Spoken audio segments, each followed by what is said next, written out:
ఏ బాబు ఆగుతారా ఆగుతారా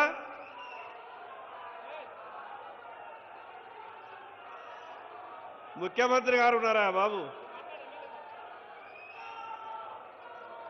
పెద్దలు మరో మంత్రి వర్యులు ఒక్క నిమిషం దయచేసి మనమందరం కూడా తెలంగాణ సంస్కృతి సాంప్రదాయము వచ్చిన వాళ్ళందరికీ గౌరవించుకోవాలి కాబట్టి దయచేసి అందరూ కూడా నిషేధం ఉండని మీ అందరూ కూడా చేతి ఎత్తి ప్రార్థిస్తున్నాం దయచేసి అందరూ నిశ్శబ్దంగా ఉండండి ప్లీజ్ మరో మంత్రి వర్యులు పెద్దలు వివేక్ వెంకటస్వామి గారు ఆదిలాబాద్ పార్లమెంటు సభ్యులు పెద్దలు గోడం నగేష్ గారు అదేవిధంగా శాసనసభ్యులు సహచర శాసనసభ్యులు మిత్రులు వెడమ బొజ్జు గారికి వినోద్ వెంకటస్వామి గారికి పెద్దలు రాష్ట్ర ప్రభుత్వ సలహాదారులైనటువంటి సుదర్శన్ రెడ్డి గారికి వేదిక మీద ఉన్నటువంటి పెద్దలందరికీ పేరు పేరున నా యొక్క నమస్కారాలు. ఒక్కసారి మనమంతా కూడా లేచి నిలబడి ముఖ్యమంత్రి అయిన తర్వాత రెండవసారి ఆదిలాబాద్ పట్టణానికి విచ్చేసినటువంటి గౌరవ ముఖ్యమంత్రి గారికి లేచి చప్పట్లతో స్వాగతం పలకాల్సిందిగా అందరికీ విజ్ఞప్తి చేస్తా ఉన్నాను.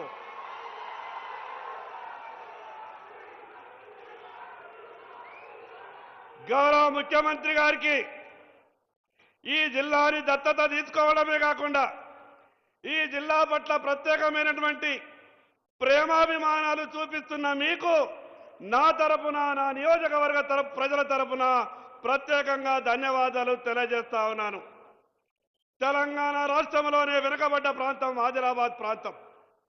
నేను ఎన్నికల సమయంలో వెనుకబడ్డ ఈ ఆదిలాబాద్ ప్రాంతానికి ఎయిర్పోర్టు కావాలని తీసుకొచ్చే బాధ్యత నేను తీసుకుంటానంటే చాలా మంది ఎగతాళి చేసిండ్రు.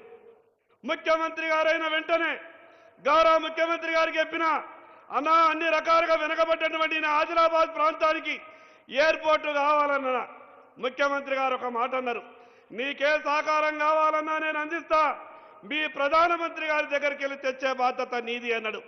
నేను ఇదే వేదిక మీద గౌరవ ప్రధానమంత్రి దేశ ప్రధానమంత్రి గారిని ఇక్కడికి పిలిచిన, అదేవిధంగా రాష్ట్ర ముఖ్యమంత్రి గారిని కూడా పిలిచిన, నాకు ఒక అవకాశం వచ్చింది.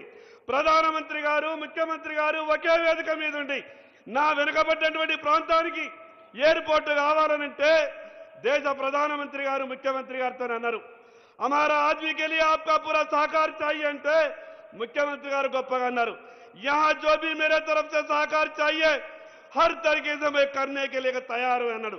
చెప్పిన మాట విధంగానే దేశ ప్రధానమంత్రి గారు ఎయిర్పోర్టు మంజూరిస్తే ఈ రోజు రాష్ట్ర ఆర్థిక ఇబ్బందుల్లో ఉన్న 700 ఎకరాలు మొన్ననే జీవో ఇచ్చినందుకు ఈ నియోజకవర్గ ప్రజల తరపున ప్రత్యేకంగా ముఖ్యమంత్రి గారికి ధన్యవాదాలు తెలియజేస్తా ఉన్నాను. అదేవిధంగా చదువులో అక్షర క్రమంలో ముందున్న ఈ ఆదిలాబాద్ చదువులో వెనుకబాటుతనం ఉంది. ఇంటిగ్రేటెడ్ స్కూల్ కావాలన్నా రాష్ట్రంలో మిగతా నియోజకవర్గాలలో ఇచ్చిందంటే 200 కోట్ల రూపాయలతో ఇంటిగ్రేటెడ్ స్కూల్ ఇచ్చినందుకు నా తరపున నా ప్రజల తరపున ప్రత్యేకంగా ధన్యవాదాలు తెలియజేస్తా ఉన్నా. అన్నా ఇది ప్రధానమైన సమస్య, రైతులు పడుతున్నటువంటి బాధ. రైతులు చేండలకు పోవాలంటే వాళ్ళు వర్షాకాలం పడేటటువంటి ఇబ్బంది అంతా ఇంత కాదు. నేను అసెంబ్లీలో చర్చ సందర్భంగా మీకు ఒక విజ్ఞప్తి చేసిన, పొలం బాట ద్వారా రైతులకు మంచి జరగాలని ప్రతి చేనుకు రోడ్డు వేయాలనంటే మీరు ఎంత గొప్పగా అసెంబ్లీలో మాటిచ్చారంటే బీజేపీ ప్రతిపక్ష ఎమ్మెల్యే చెప్తున్నాడని కూడా మీరు ఆలోచించలేదు. ఇదొక మంచి సలహా సూచన. పాయల్ శంకర్ గారు చెప్పినటువంటి మాటని పొలం బాట అనే పేరు మీద రాష్ట్రం మొత్తం మీద అమలు చేస్తామన్నారు. దాన్ని ఆదిలాబాద్ నుంచే ప్రారంభిస్తామన్నారు. కాబట్టి దానికి 40 కోట్ల రూపాయలు మంజూరు ఇవ్వవలసిందిగా ఆదిలాబాద్ రైతులందరి తరపున మీకు విజ్ఞప్తి చేస్తా ఉన్నాను. మరి అదేవిధంగా ఇక్కడ ఉపాధి అవకాశాలు లేవు, ఉద్యోగ అవకాశాలు లేవు. 30 సంవత్సరాలుగా మూతబడినటువంటి సిమెంట్ ఫ్యాక్టరీని నేను గౌరవ ఎంపీ గారు మొన్ననే ఢిల్లీ పెద్దలతోనే మాట్లాడినాం. రాష్ట్ర ప్రభుత్వం పూర్తిగా సహకారం చేయడానికి సిద్ధంగా ఉంది. ఆ యొక్క ఫ్యాక్టరీని రాష్ట్ర ప్రభుత్వానికి అప్పగిస్తే పీపీపీ మోడ్లో మేము అక్కడ ప్రారంభిస్తామనంటే ఢిల్లీలోని కూడా పెద్దలు కూడా పాజిటివ్గా మాట్లాడారు. కాబట్టి ఆ యొక్క సీసీఐని పునఃప్రారంభించే విధంగా మీ సహకారం కావాలని ఈ సందర్భంగా మీకు విజ్ఞప్తి చేస్తా ఉన్నాను. ఇక మొన్న 10 ఏళ్ళు ఈ రాష్ట్రాన్ని పాలించినటువంటి కొందరు ఏం చేస్తున్నాడు ఈ రాష్ట్ర ముఖ్యమంత్రి? ఆదిలాబాద్ ఎమ్మెల్యే పదే పదే పోయి కలుస్తాడు. ఈ రాష్ట్ర ముఖ్యమంత్రి గారికి ఈ ఎమ్మెల్యేకి ఏమైనా లారుచి ఉన్నదని అన్నాడు. నేను 10 ఏళ్ళు ఈ రాష్ట్రాన్ని పాలించినటువంటి సన్నాసులకు చెప్పదలుచుకున్నా, ఈ ఆదిలాబాద్ నియోజకవర్గ ప్రజల అవసరాల కొరకు పోతున్నా, ఈ ఆదిలాబాద్కు గొప్ప మనసుతో సహాయం చేయాలనే ఆలోచన ఉన్నటువంటి రాష్ట్ర ముఖ్యమంత్రి గారికి కలవడానికి వెళ్తున్నా. ఈ రాష్ట్రాన్ని 10 ఏళ్ళు పాలించిన టీఆర్ఎస్ పార్టీ ఢిల్లీ నుండి ఇక్కడ ఎయిర్పోర్టు మంజూరు చేస్తామని ఆనాటి రక్షణ శాఖ మంత్రి నిర్మలా సీతారామన్ గారు 4 ఉత్తరాలు రాసినా ఈ కేసీఆర్ స్పందించలేదు. ఈరోజు గొప్ప మనసుతో ఆదిలాబాద్కు ఎయిర్పోర్టు ఒక మాట చెప్పగానే ముందుకొచ్చినటువంటి ముఖ్యమంత్రి గారికి గౌరవప్రదంగా అనేక సందర్భాల్లో కలిసే ప్రయత్నం చేస్తా ఉన్నాను. శాతగానటువంటి ఆ సన్నాసులు మాట్లాడేటటువంటి మాటలకు ఈరోజు గౌరవ ముఖ్యమంత్రి గారు దేశ ప్రధానమంత్రి గారి దగ్గరికి ఏ రకంగానైతే తెలంగాణ రాష్ట్ర అవసరాల కొరకు వెళ్తున్నాడో నేను కూడా నా నియోజకవర్గ ప్రజల అవసరాల కొరకు వెళ్తున్నా. అన్నా మీకు ఒక్క మాట చెప్పదలుచుకున్నా.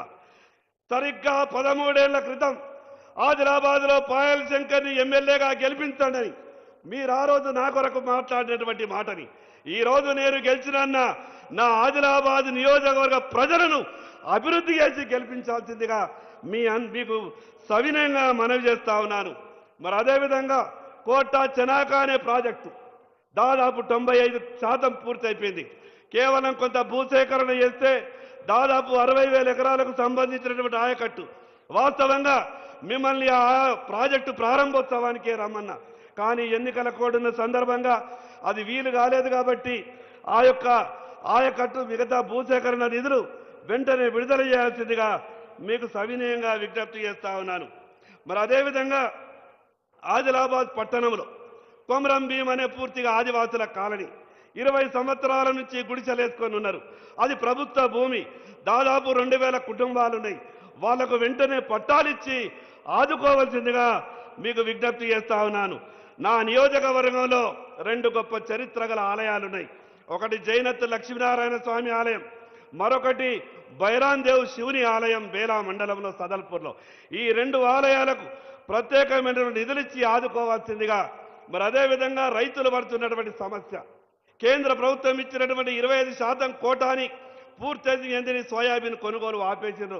దయచేసి మీరు ఢిల్లీ పెద్దలతో మాట్లాడి రాష్ట్ర ప్రభుత్వ వాటా కూడా పెంచుకొని సోయాబీన్ని కొనుగోలు చేయాలని, అదేవిధంగా రంగు మారినటువంటి సోయాబీన్ను కూడా రాష్ట్ర ప్రభుత్వం చేత కొనుగోలు చేయాలని. జొన్నల పంటన్న ఈ సంవత్సరం రైతులు విపరీతమైనటువంటి వర్షాలు పడి నష్టపోయి ఉన్నారు. జొన్నలు వేసుకోవాలని ఆత్రతో ఉన్నారు. కొందరు జొన్న పంటను కూడా సాగు చేసే ప్రయత్నం చేస్తూ ఉన్నారు. ఈ గత మీరు ముఖ్యమంత్రి అయిన 2 సంవత్సరాలు కూడా జొన్న పంటని కొని రైతుల్ని ఆదుకున్నారు. ఈ సంవత్సరం కూడా జొన్న పంటలు కొనుగోలు చేస్తామని మీ ద్వారా రైతులకు శుభవార్త ఇవ్వాల్సిందిగా సవినయంగా మీకు విజ్ఞప్తి చేస్తా ఉన్నాను. మరి అదేవిధంగా ఆదిలాబాద్ చుట్టుపక్కల ఉన్నటువంటి విలీన గ్రామాలన్నింటినీ కూడా పట్టణంలో విలీనం చేస్తాం. ఈ మున్సిపాలిటీకి వచ్చేటటువంటి నిధుల ద్వారా ఆ యొక్క అభివృద్ధి కార్యక్రమాలు జరుగుతలేదు. విలీన గ్రామాలకు ప్రత్యేకమైన నిధులిచ్చి ఈ నియోజకవర్గాన్ని ఆదుకోవాల్సిందిగా మీకు సవినయంగా విజ్ఞప్తి చేస్తా ఉన్నాను. మరి అదేవిధంగా నేను ఇళ్ల కొరకు మీకు చెప్పినప్పుడు మీకు ఖచ్చితంగా 1,800 2,000 ఇళ్ళు ఇచ్చే బాధ్యత నాది అని మీరు మాట ఇచ్చారు.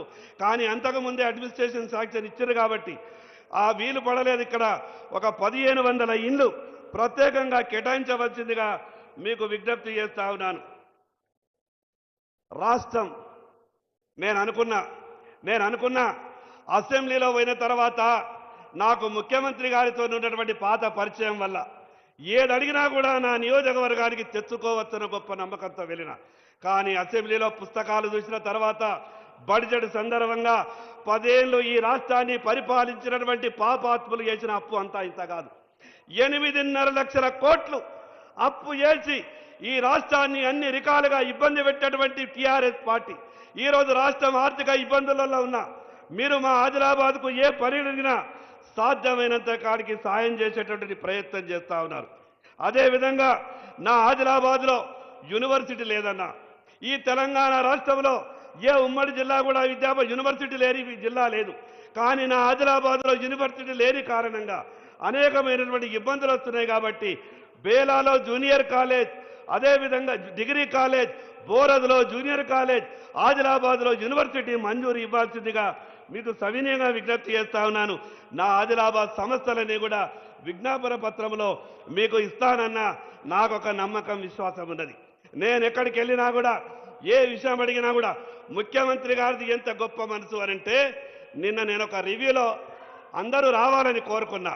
సహజంగా కొందరు అన్నారు, కాంగ్రెస్ పార్టీ ముఖ్యమంత్రికి మీరు ఎందుకు ఇంత ఆతృత పడుతున్నారంటే నేను చెప్పిన, నన్ను బీజేపీ ఎమ్మెల్యే అని చూడకుండా నా నియోజకవర్గ ప్రజలకు ఏదడిగినా కూడా సాయం చేస్తున్నటువంటి ముఖ్యమంత్రి నేనెందుకు గొప్పగా స్వాగతించకూడదు అని మాట్లాడినా. ఈరోజు గొప్ప మనసుతో ప్రజల అభివృద్ధి గురించి ఆలోచించాలా. అందుకే మీకు సవినయంగా మనవి చేస్తా ఉన్నా, నా ఆదిలాబాద్లో ఉన్నటువంటి సమస్యలని మీకు విజ్ఞాపన పత్రంలో నేను అన్ని విషయాలు పొందుపరిచి ఇచ్చే ప్రయత్నం చేస్తా. మీరు తప్పకుండా నేను ఇచ్చినటువంటి యొక్క విషయాల్ని ఆలకించి ప్రత్యేకంగా రైతు బాట, మీరు ఈ వేదిక మీద గతంలో నాకు అసెంబ్లీలో కూడా మాట ఇచ్చిండ్రు, ఆదిలాబాద్ని మోడల్గా చేస్తామని చెప్పారు. కాబట్టి నేను చెప్పినటువంటి విషయాలని ఆదిలాబాద్ ప్రజలని మేమంతా కూడా ఈరోజు ఆదిలాబాద్ అంటేనే గౌరవంగా ఎవరొచ్చినా కూడా హక్కున చేర్చుకునేటటువంటి ఆదిలాబాద్ నాకు ఒక అదృష్టం అన్న. ఆ రోజు మోదీ గారు మీరిద్దరు పక్కపక్కన మాట్లాడుతున్నప్పుడు మోదీ గారు మీరిద్దరు కలిసి నాకు మాట ఇచ్చారు, ఆదిలాబాద్కు ఏం కావాలన్నా కూడా చేస్తున్నారు. మరొకసారి మీకు ప్రత్యేకంగా ఈ యొక్క 100 కోట్ల రూపాయల అభివృద్ధి కార్యక్రమాలకు వచ్చి శంకుస్థాపన చేసినందుకు నా తరపున, నా నియోజకవర్గ ప్రజల తరపున ప్రత్యేకంగా ధన్యవాదాలు తెలియజేస్తూ సెలవు తీసుకుంటున్నా. భారత్ మాతా కీ. గౌరవ స్థానిక శాసనసభ్యులు, సభాధ్యక్షుల సందేశానికి ధన్యవాదాలతో గౌరవ పార్లమెంట్ సభ్యులు జి నగేష్ గారి శుభాకాంక్ష.